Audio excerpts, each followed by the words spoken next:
Imagine pouvoir arrêter la tempête intérieure avant qu'elle ne t'emporte.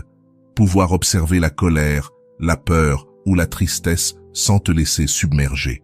Dans cette vidéo, tu vas découvrir une méthode bouddhiste à la fois pratique, simple et profonde pour devenir le maître de tes émotions au lieu de les laisser te dominer.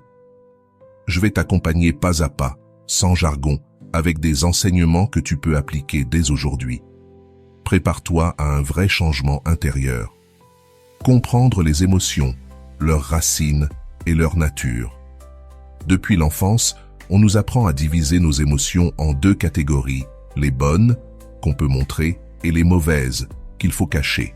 On nous dit qu'il ne faut pas pleurer, que se mettre en colère c'est mal, que la peur c'est pour les faibles. Sans nous en rendre compte, nous grandissons en nous déconnectant de ce que nous ressentons. Mais ignorer une émotion ne la fait pas disparaître.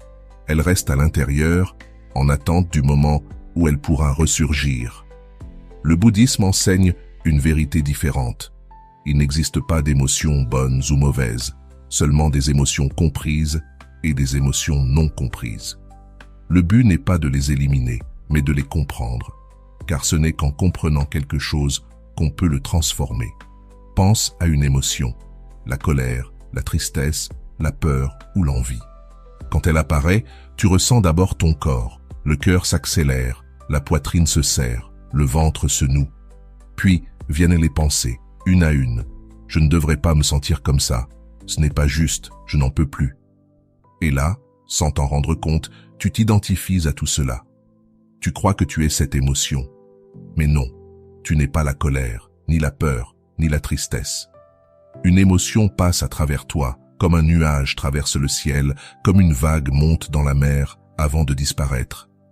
Si tu fais une pause, tu verras que toute émotion a une cause, un souvenir, une attente déçue, une parole blessante ou simplement la fatigue du jour. Quand tu commences à observer tes émotions avec curiosité plutôt qu'avec rejet, quelque chose change. Tu découvres que tu n'as pas besoin de lutter contre elles. Observe-les, accompagne-les, regarde comment elles naissent, croissent, puis se dissolvent. Aucune émotion ne dure éternellement. Tout change, tout passe, même ce que tu ressens. Avant de continuer, si tu n'es pas encore abonné à ma chaîne YouTube, je t'invite à le faire dès maintenant. En t'abonnant, tu seras informé de toutes mes nouvelles vidéos, ce qui te permettra de ne rien manquer de contenu précieux, l'impermanence, le détachement et l'observation consciente.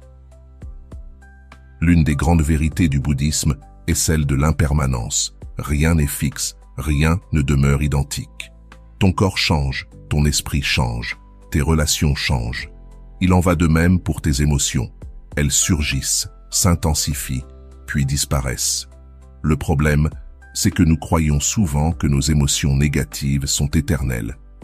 Quand nous sommes en colère, nous pensons que cela durera toujours. Quand nous tombons dans la tristesse, nous croyons qu'il n'y a plus d'issue. Et quand la peur nous envahit, nous pensons qu'elle ne partira jamais. Cette illusion de permanence est la source de bien des souffrances. Le détachement naît de cette compréhension. Il ne s'agit pas d'indifférence ou de froideur, mais d'une nouvelle manière de te relier à tes émotions sans t'y identifier. Tu peux dire « je ressens de la peur maintenant » au lieu de « je suis une personne peureuse ». Dans le premier cas, tu laisses l'émotion circuler et se transformer. Dans le second, tu t'y attaches et tu la nourris. Observer sans s'attacher, voilà le cœur de la pratique.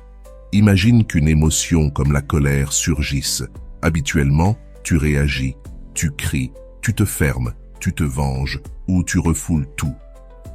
Mais avec l'observation consciente, tu fais un pas en arrière. Tu respires, tu ressens la chaleur dans ton corps, le battement de ton cœur, le tremblement de tes mains. Tu reconnais l'émotion comme une énergie en mouvement et au lieu d'agir, tu choisis de regarder. Cette pause change tout. Le bouddhisme dit « ce que tu éclaires de ta conscience perd de sa force sur toi ». La colère non observée est un feu qui détruit. La colère observée est une flamme contenue dans une lanterne, elle éclaire sans brûler.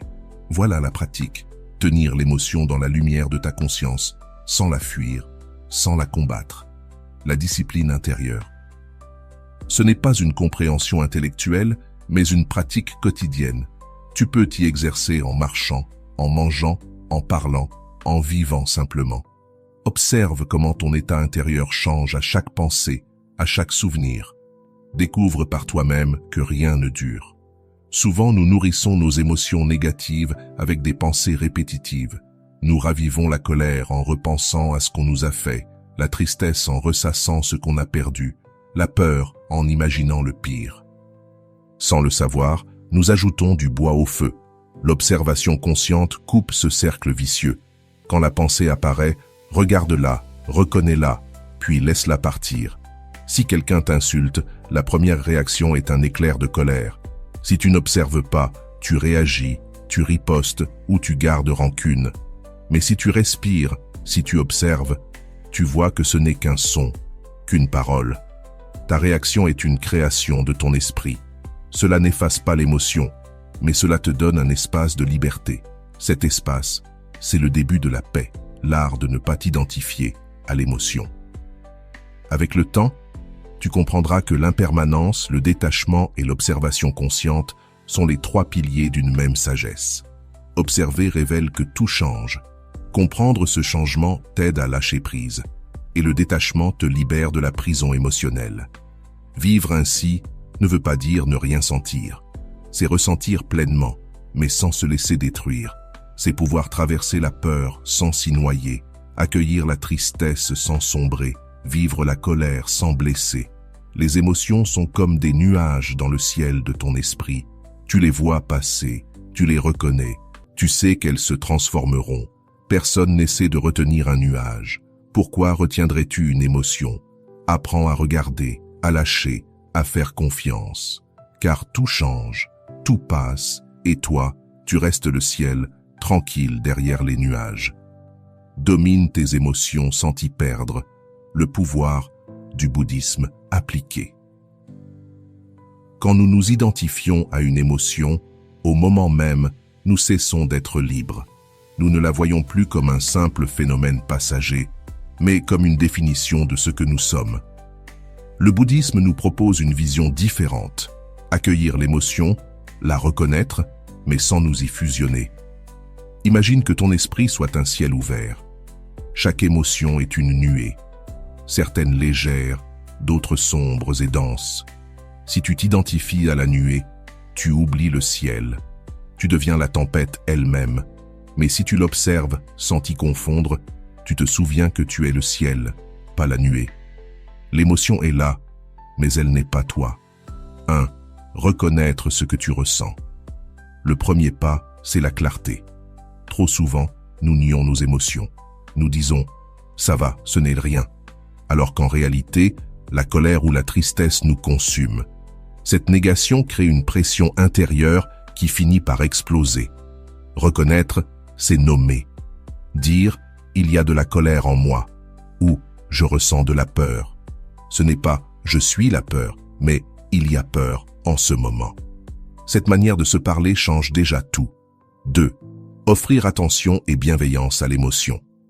Dans le bouddhisme, on dit qu'il faut embrasser ses émotions, comme on prendrait un enfant qui pleure. La colère, par exemple, naît souvent d'une blessure, d'un besoin non comblé. Si tu l'ignores ou la réprimes, elle grandit. Si tu l'écoutes avec présence et douceur, elle commence à se calmer. Accueillir une émotion, ce n'est pas la laisser dominer, mais comprendre ce qu'elle veut te révéler. 3. Créer de l'espace intérieur. Quand une émotion monte, ton corps se tend, ton souffle s'accélère, tes pensées s'emballent. Si tu t'y identifies, tu te perds dans le courant. Mais si tu respires profondément et fais une pause, tu ouvres un espace. Cet espace, c'est une pièce intérieure où l'émotion peut exister sans envahir toute ta maison. Tu décides si elle entre jusqu'à la cuisine ou si tu la laisses sur le pas de la porte. Cet espace te rappelle que tu n'es pas esclave de ce que tu ressens. 4. Décoder le message derrière chaque émotion. Chaque émotion porte une information. La peur t'indique que tu perçois un danger. La colère te montre qu'une de tes limites est franchie. La tristesse te signale que tu as perdu quelque chose de précieux. Mais si tu t'identifies à l'émotion, tu ne vois que la douleur. En revanche, si tu l'observes sans t'y fondre, tu entends son message sans te laisser piéger par son énergie destructrice. 5. Transformer la réaction en conscience. Imagine, tu reçois une critique injuste au travail. Si tu t'identifies à la colère, tu réponds avec agressivité ou tu rumines en silence. Mais si tu observes cette colère avec conscience, tu peux te dire « Je suis blessé parce que j'ai le sentiment que mon travail n'est pas reconnu ». Et là, la colère cesse d'être un mur. Elle devient un miroir qui te révèle ce que tu ressens vraiment. 6. Observer sans se perdre. La clé est de changer ta relation à ce que tu ressens. Au lieu de combattre l'émotion ou de t'y abandonner, observe-la. Comme une musique de fond, inutile de l'éteindre ou d'en augmenter le volume. Elle est là, et elle passera. Cette présence tranquille t'empêche de te perdre dans l'identification. Et tu découvriras quelque chose d'extraordinaire. Quand tu cesses de fuir une émotion, elle cesse de te faire peur. La tristesse peut venir sans t'engloutir, la colère sans te détruire, la peur sans te paralyser. C'est là que naît la liberté intérieure. 7. Respirer pour guérir. Le pont entre corps et esprit. La respiration est le lien entre le corps et la conscience. C'est le seul acte qui t'accompagne du premier au dernier jour de ta vie. Pourtant, nous respirons sans y prêter attention. Le bouddhisme nous apprend à redécouvrir ce souffle comme une porte de guérison émotionnelle. Quand une émotion surgit, la respiration change. La colère la rend rapide. L'anxiété la rend saccadée. La tristesse la rend lente et lourde. Si tu n'y prêtes pas attention, elle amplifie l'émotion. Mais si tu en prends conscience, tu inverses le processus changer le souffle. C'est changer l'émotion. 8. Respiration consciente. L'eau sur le feu. Quand tu es en colère, respire lentement, profondément, avec douceur. Ce simple geste diminue la flamme intérieure. Tu ne supprimes pas la colère, tu empêches qu'elle ne devienne incendie. Respirer consciemment, ce n'est pas forcer un rythme, c'est sentir que tu inspires et que tu expires. Cette conscience interrompt le tourbillon mental et ramène ton corps à l'équilibre. 9. L'attention pleine. Être ici, maintenant. Respirer ne suffit pas. Il faut être présent à sa respiration. Quand souffle et attention ne font qu'un, la peur, la culpabilité et l'anxiété perdent leur emprise. Pourquoi ? Parce qu'elles vivent dans le futur ou le passé, alors que ta respiration n'existe que dans le présent. Un exercice simple. Assieds-toi, pose une main sur ton ventre, inspire lentement par le nez et sens ton abdomen se soulever. Expire doucement par la bouche, comme si tu relâchais un poids. Ne lutte pas contre l'émotion. Respire avec elle. Peu à peu, ton système nerveux se régule et la tempête s'apaise. 10. La respiration, une fenêtre ouverte dans ton esprit. Quand tu es envahi par une émotion, tu crois qu'elle est tout ton monde. Mais la respiration consciente t'offre une fenêtre. L'air entre, la clarté aussi. La science moderne confirme ce que le bouddhisme enseigne depuis des siècles. Respirer consciemment active la détente, calme le cœur, apaise les muscles et réduit le stress. Chaque inspiration devient un acte d'accueil, chaque expiration, un acte de libération. C'est une danse entre acceptation et lâcher-prise. 11. La lumière de la pleine conscience.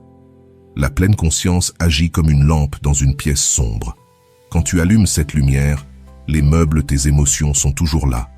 Mais tu les vois, tu ne te blesses plus en les heurtant. C'est cela, la magie de la présence. Voir sans juger, ressentir sans se perdre. 12. Un exercice pour transformer ta relation à la peur. Quand une émotion forte surgit, respire et répète intérieurement. J'inspire, je reconnais ma peur. J'expire, je me permets de la relâcher. Ne cherche pas à l'effacer, offre-lui ton attention. Ce simple geste, répété avec patience, transforme ta relation à tes émotions les plus profondes. Respirer et être présent sont des pratiques si simples que l'esprit les sous-estime. Pourtant, Dans cette simplicité réside le pouvoir le plus grand, celui de la paix intérieure. Ne cherche pas des techniques compliquées. Respire, observe, accueille et rappelle-toi, tu es le ciel, pas la tempête. Quand tu respires en pleine conscience, tu reviens à l'essentiel. C'est comme si tu te souvenais de quelque chose qui a toujours été là, attendant simplement que tu le regardes avec de nouveaux yeux. Lorsque tu unis ta respiration à l'attention pleine, tu commences à guérir. Pas parce que les émotions disparaissent, mais parce qu'elles n'ont plus de pouvoir sur toi. Tu apprends à ressentir sans te détruire, à observer sans te perdre, à vivre avec intensité et sérénité à la fois.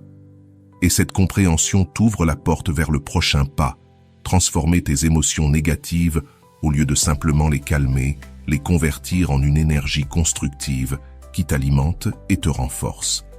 Transformer les émotions négatives, pas à pas. Jusqu'ici, nous avons compris ce que sont les émotions, comment les observer et les apaiser grâce à la respiration et à la pleine conscience. Mais le véritable pouvoir de la pratique bouddhiste ne se limite pas à calmer. Elle nous invite à transformer ce qui semble être du poison en une source de sagesse et d'énergie positive. Il ne s'agit ni de nier, ni de réprimer, ni de faire semblant de ne pas ressentir. Il s'agit d'apprendre à travailler avec nos émotions, de les transformer en maîtres au lieu de les voir comme des ennemis. 1. Reconnaître l'émotion sans jugement. Ne dis pas « ce n'est pas bien de ressentir ça » ou « je ne devrais pas me sentir ainsi ». L'émotion surgit parce que certaines conditions la rendent possible. En la reconnaissant avec honnêteté, sans la condamner, tu lui retires une partie de sa force destructrice. C'est comme regarder quelqu'un droit dans les yeux.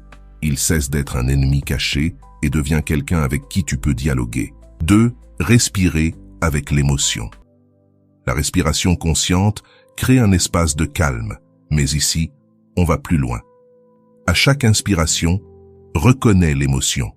À chaque expiration, envoie-lui de la douceur et de la tendresse. Si la colère est un feu, la tendresse est l'eau. Peu à peu, ce feu cesse d'être une flamme incontrôlable et devient une chaleur qui éclaire. 3. Écoutez le message caché de chaque émotion. Chaque émotion, même les plus douloureuses, a quelque chose à t'apprendre. La colère te dit que tu perçois une injustice ou que tes limites ont été franchies. La peur t'indique que tu ressens une menace et que tu as besoin de sécurité. La tristesse te rappelle que tu as perdu quelque chose de précieux et que tu as besoin de temps pour guérir. Au lieu de rester piégé dans l'émotion brute, demande-toi, que veut-elle m'enseigner? Quelle part de moi demande à être entendue? En l'écoutant ainsi, tu transformes ton émotion en une alliée. 4. Transformer l'énergie de l'émotion. Dans le bouddhisme, on enseigne que la colère peut devenir détermination et clarté, la peur peut se transformer en prudence et sagesse, et la tristesse peut ouvrir la porte à la compassion. Il ne s'agit pas de supprimer l'émotion, mais de rediriger son énergie. Si tu utilises la force de ta colère pour défendre ce que tu aimes sans violence, cette colère est déjà transformée. Si tu transformes ta tristesse en empathie envers ceux qui souffrent, tu franchis un grand pas dans ton développement intérieur. Exemple concret. Quelqu'un te manque de respect et tu sens monter la colère. Si tu la laisses exploser, tu blesses la relation. Si tu la refoules, tu t'empoisonnes de l'intérieur. Mais si tu l'observes, si tu respires et l'écoutes, tu peux te dire « Je ressens de la douleur parce que j'aimerais être reconnu ». À partir de là, tu peux t'exprimer avec fermeté et clarté, sans violence. Tu as alors transformé la colère en une détermination paisible. 5. Cultiver des émotions positives pour équilibrer les négatives. Le bouddhisme enseigne 4 qualités essentielles, l'amour, la compassion, la joie et l'équanimité. En les cultivant chaque jour, les émotions destructrices perdent leur pouvoir. Pratiquer la gratitude, par exemple, réduit l'envie. Se réjouir du bonheur des autres dissout la comparaison. Et plus tu sèmes ces émotions positives, plus ton esprit devient fertile à la paix. Un exercice simple. Chaque soir, écris 3 choses pour lesquelles tu te sens reconnaissant. Même après une journée difficile, il y a toujours un petit rayon de lumière, un sourire, un repas, un instant de calme. Avec le temps, ce rituel transforme ton regard. tu cesses de nourrir l'ombre et tu apprends à voir la lumière. 6. Pratiquer avec patience et constance. Ne t'attends pas à tout transformer en un jour. De la même manière qu'on ne peut pas changer le cours d'une rivière instantanément, on ne peut pas métamorphoser ses émotions d'un coup. Chaque respiration consciente avec ta colère est un pas. Chaque tristesse convertie en compassion est un pas. La transformation est un chemin, pas un tour de magie. Le véritable art de transformer les émotions. Transformer ces émotions négatives, c'est un art intérieur. Ce n'est pas d'éviter ce que tu ressens, mais l'accueillir, le comprendre et l'utiliser comme une énergie de croissance. C'est comme apprendre à naviguer avec le vent. Tu ne peux pas l'arrêter, mais tu peux orienter ta voile pour qu'il te pousse en avant. Voilà la clé de cette pratique. Transformer le poison en médecine, l'ombre en lumière et la douleur en force. Cultiver la compassion, la joie et l'équanimité. Pour maintenir cette transformation, il faut semer en soi les qualités qui nourrissent l'esprit. Le bouddhisme compare la conscience à un jardin. Si tu n'y plantes pas de fleurs, les mauvaises herbes pousseront d'elles-mêmes. Ces 4 qualités, l'amour bienveillant, la compassion, la joie partagée et l'équanimité sont appelées les 4 incommensurables, car elles n'ont pas de limite lorsqu'on les cultive. L'amour bienveillant est l'antidote à la colère. Il ne signifie pas tolérer l'abus, mais souhaiter sincèrement que chacun trouve la paix intérieure. La compassion dissout le mépris et l'indifférence. Elle ne justifie pas les actes, mais comprend la souffrance qui les provoque. La joie partagée est l'antidote à l'envie. Elle t'apprend à te réjouir sincèrement du bonheur des autres. L'équanimité te libère de l'attachement et du rejet. Elle te permet d'aimer sans t'accrocher, de laisser partir sans haine. Répète souvent cette phrase. Tout change, tout passe. C'est la vérité ultime que le Bouddha nous rappelle. Rien ne dure éternellement, pas même la douleur. Et dans cette vérité, tu trouveras ta liberté. Cette phrase te rappelle que rien n'est éternel et que le mieux que tu puisses faire, c'est vivre pleinement le moment présent, sans t'y accrocher. Ces 4 qualités ne sont pas de belles théories, mais des pratiques que tu peux exercer chaque jour. Tout comme un musicien accorde son instrument ou un athlète entraîne son corps, tu peux entraîner ton esprit pour qu'il devienne naturellement plus ouvert, plus serein et plus compatissant. Et plus tu cultives ces qualités, moins la colère, la tristesse, l'envie ou la peur ont de pouvoir sur toi. La clé réside dans la constance. Ne t'attends pas à ressentir une compassion profonde dès le premier essai, ni une joie partagée de manière automatique. Comme une graine met du temps à pousser, ces qualités demandent patience et persévérance. Mais chaque petit geste compte. Chaque fois que tu choisis de comprendre plutôt que de haïr, que tu te réjouis du succès d'autrui au lieu de te comparer, ou que tu restes calme au lieu de te laisser emporter, tu entraînes ton esprit. Avec le temps, tu découvriras que cultiver des états positifs ne se contente pas d'équilibrer tes émotions, mais transforme toute ta vie. Tes relations changent, car tu deviens plus compréhensif et moins réactif. Ta façon d'affronter les difficultés s'adoucit, car tu ne vois plus chaque obstacle comme un ennemi, mais comme une opportunité de grandir. Et ton monde intérieur gagne en stabilité, parce que ta paix ne dépend plus que tout soit parfait. Ce chapitre est une invitation à semer chaque jour. Il ne suffit pas de contrôler les émotions négatives lorsqu'elles apparaissent. Il faut préparer le terrain de ton esprit, afin que, lorsqu'elles surgissent, elles trouvent un cœur entraîné à la sérénité, à la compassion et à la joie. C'est ainsi que l'équilibre émotionnel devient une habitude profonde et durable. Intégrer le bouddhisme dans la vie quotidienne pour l'équilibre émotionnel. Avoir de belles théories ne sert à rien si, au moment où quelqu'un te bouscule dans le métro, tu perds ton calme. Si une critique te plonge dans la tristesse ou si la peur te paralyse face à une difficulté, alors la vraie pratique commence ici. Le bouddhisme ne réside pas dans les temples, mais dans la vie de tous les jours, dans les moments où ton équilibre émotionnel est mis à l'épreuve. Premier pas. Transformer la pleine conscience en habitude quotidienne. N'attends pas un lieu isolé ou une retraite silencieuse pour pratiquer. Tu peux t'exercer dans le trafic, au bureau ou dans une file d'attente. Chaque fois que tu ouvres une porte, respire consciemment. Chaque fois que tu prends ton téléphone, observe ton état avant de le déverrouiller. Chaque fois que tu t'assois pour manger, remarque l'arôme, la texture, le goût. Ces petits gestes, répétés, entraînent ta présence.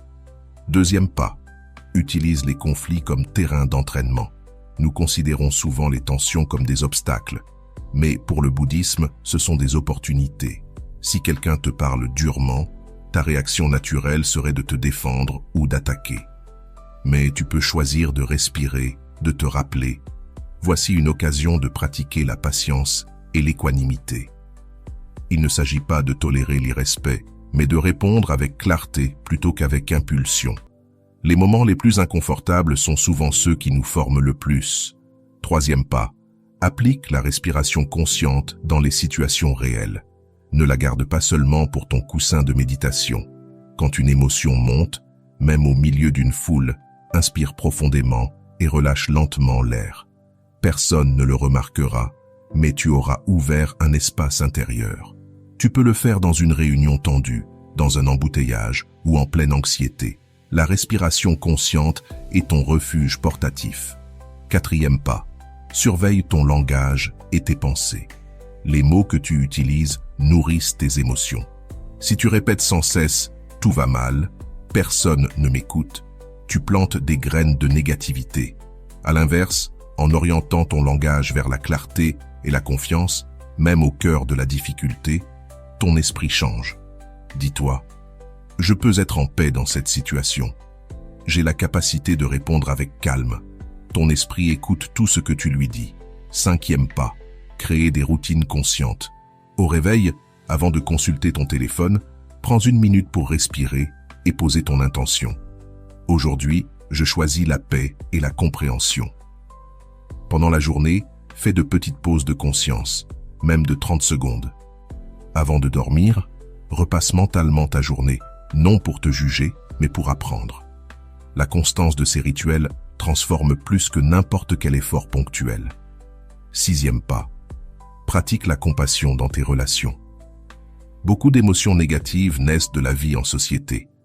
Si tu cultives activement la compassion, ta manière d'aimer et de communiquer change. Avant de répondre avec dureté, demande-toi « De quoi cette personne a-t-elle vraiment besoin ?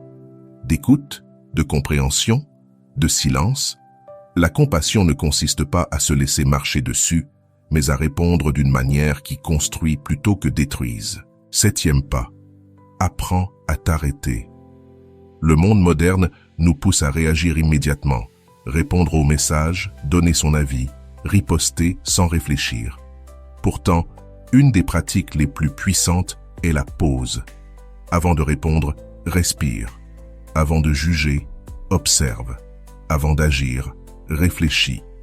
Ce court instant te permet de transformer une émotion en sagesse. Huitième pas, soigne ton environnement. Tes émotions se nourrissent aussi de ce que tu consommes. Informations, conversations, réseaux sociaux. Si tu t'exposes sans cesse à la toxicité, garder ton équilibre devient presque impossible. Le bouddhisme t'encourage à entourer ton esprit de paix, lectures inspirantes, relations bienveillantes, lieux apaisants. Tu peux créer ton propre refuge intérieur, chez toi et dans tes habitudes. Neuvième pas, rappelle-toi l'impermanence en toutes circonstances. Quand tu souffres, répète-toi, cela aussi passera. Et quand tu es heureux, dis-le aussi. Non pour gâcher la joie, mais pour en savourer chaque instant, conscient de sa rareté. Cette compréhension te rend plus fort face à la douleur et plus reconnaissant face à la beauté. Dixième pas, intègre la pratique avec patience et constance. Ne cherche pas un changement radical en une semaine. L'équilibre émotionnel s'apprend comme un art. Il demande discipline, répétition et humilité. Il y aura des jours de colère ou de tristesse. Mais si tu reprends la pratique chaque jour, le progrès est inévitable. Le secret réside dans la direction, pas dans la perfection. Le bouddhisme pratique ne vit pas dans les temples, mais dans ta vie quotidienne, dans la façon dont tu parles à la personne qui te sert un café, dans la manière dont tu te traites quand tu échoues, dans ta respiration au milieu d'une dispute, dans ta capacité à lâcher prise quand la vie change. La pratique réelle, c'est la vie elle-même. Pratique avancée pour maintenir la paix intérieure. Tu possèdes déjà les bases pour reconnaître, accueillir et transformer tes émotions. Mais certaines tempêtes intérieures demandent plus de profondeur. Pour ces moments, le bouddhisme propose des pratiques avancées qui aident à conserver la clarté, même au cœur du tumulte. La contemplation profonde. Ne te limite pas à observer la surface de l'émotion. Interroge-toi, qu'est-ce que je perds vraiment? Quelle blessure essaie d'être entendue? Derrière la tristesse, il y a souvent de l'amour non exprimé ou la peur de la solitude. Comme un jardinier soigne les racines, cette introspection soigne à la source. La méditation sur l'impermanence radicale. Comprends que tout change ton corps, tes relations, ton identité. En intégrant cette vérité, l'attachement s'affaiblit et tu apprends à ressentir sans t'y enfermer. Utiliser le corps comme allié. Les émotions s'expriment aussi physiquement. Marche en pleine conscience, ressens ton corps, relâche les tensions. Étire-toi, écris ce que tu ressens. Tu libéreras ainsi l'énergie accumulée et allégeras ton fardeau intérieur. Cultiver ton refuge intérieur.